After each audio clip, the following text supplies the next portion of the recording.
Hey there dreamers, welcome back to my channel. If you're new here, welcome. My name is Royce. I'm a painter, sculptor, and a collector. Today's episode, we are going to be doing an attraction review of the Jungle Cruise. Let's get started.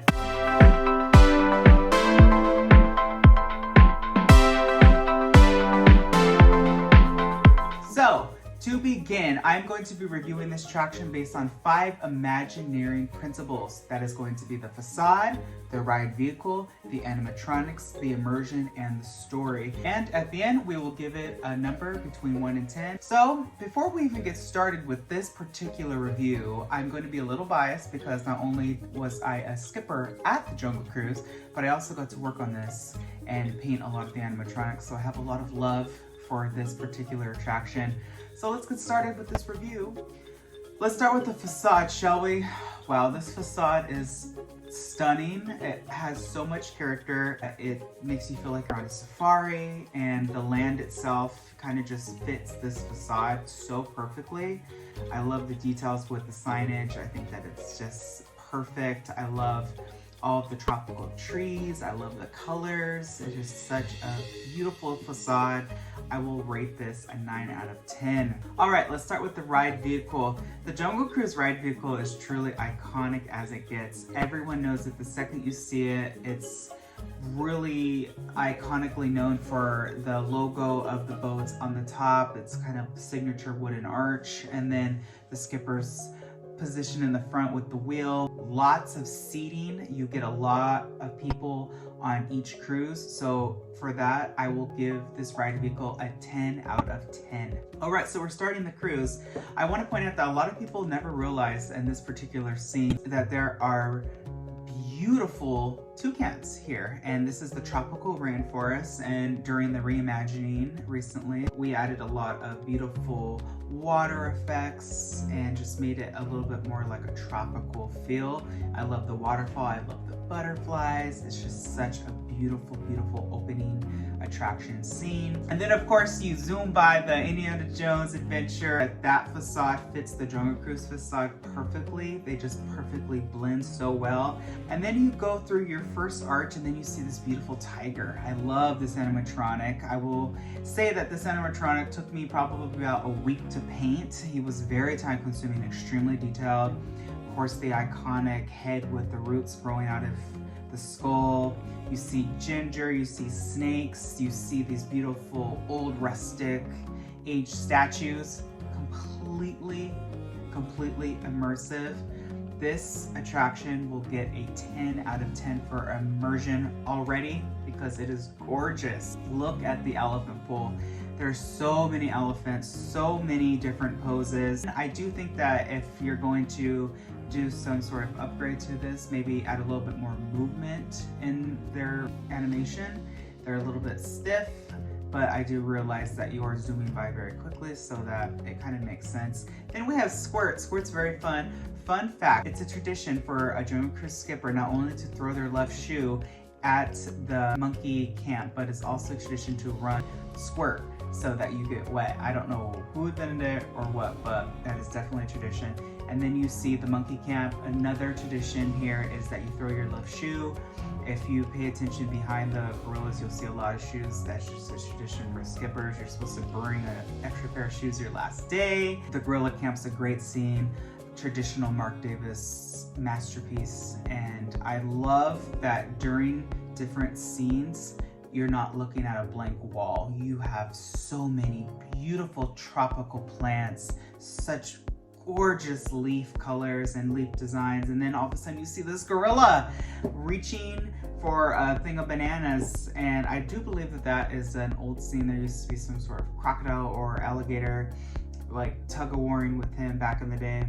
And then you see beautiful Schweitzer Falls, and you turn down the Nile. Then you see the biggest animatronics that there are at Disneyland. That's going to be these 2 African elephants. They are gorgeous. If you've never seen Disneyland airlift these elephants up, it is so fun. There's some pictures online, I believe, of the elephant airborne. We're entering the African Veldt. This is a fantastic scene. So many animatronics, completely iconic. I remember painting the zebras and the vultures. It's such a beautiful scene, beautifully placed figures. I give this and the animatronics score a 10 out of 10. Absolutely brilliant. And we're coming up to the new magic with the totem pole, where the rhino has the safari group trapped up the pole. This is going to be where I am going to include a story with the Jungle Cruise, whereas some attractions it's very obvious what the story is. Jungle Cruise, it's a little bit more like you feel like you're just on a safari, and they really tried hard to push the story aspect into the Jungle Cruise. I don't believe it's executed well enough to give it a 10 out of 10, so I'm gonna give it a 5 out of 10 in terms of story. And now we're turning into the hippo pool. I love that there is a sunken boat, so they are sinking boats like the skipper says. I love shooting the blanks, that was so much fun. It did get to your ears after a while though, after like an 8-hour shift, your ears were ringing. And then you turn and then you see a new scene, which I think is brilliant. I absolutely love that the little monkeys and gorillas have taken over a boat and are just playing with all of the artifacts and props from that trap safari. Again, adding to the story, brilliant. I do miss the dancing natives. I think that they should have stayed, and I don't really see what was culturally wrong. I think that they were being truly represented in that way, but it is what it is. You also see 2 more gorillas here playing with some insects and butterflies. It's cute, it's fun, it's whimsical. Do I think that the attacking natives were better? Yes, but what are you gonna do? And then here we are, the most iconic part of our cruise, the backside of water. Woo!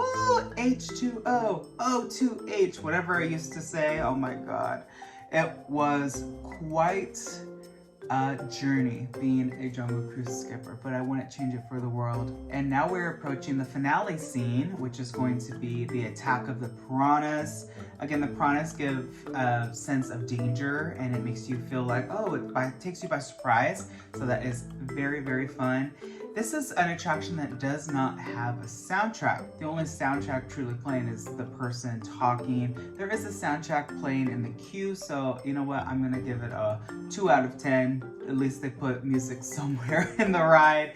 Then you see the iconic snake with the buffalo. And then you see the new finale ending with little Squirt and all those tiny cute little monkeys. African hornbill was moved from the queue to this position with this cute little gift shop. I personally liked that hornbill bird in the queue. I think that it gave you something to look at, and I don't understand this decision, but I think that this scene is an upgrade from before. And of course, this is something that's such a treasure. You get to see Rosita from the right, which is so cool.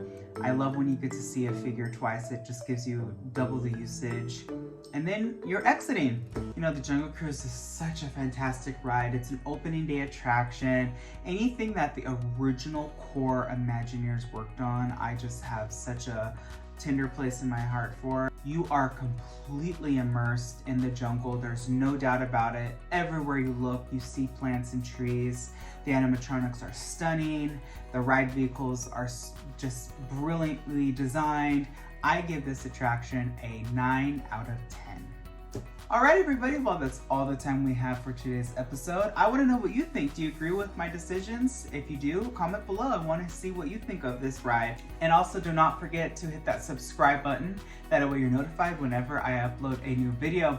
I wish you all a wonderful day. Be nice to one another. And always remember, not only to follow your dreams, but to chase them. Later, dreamers.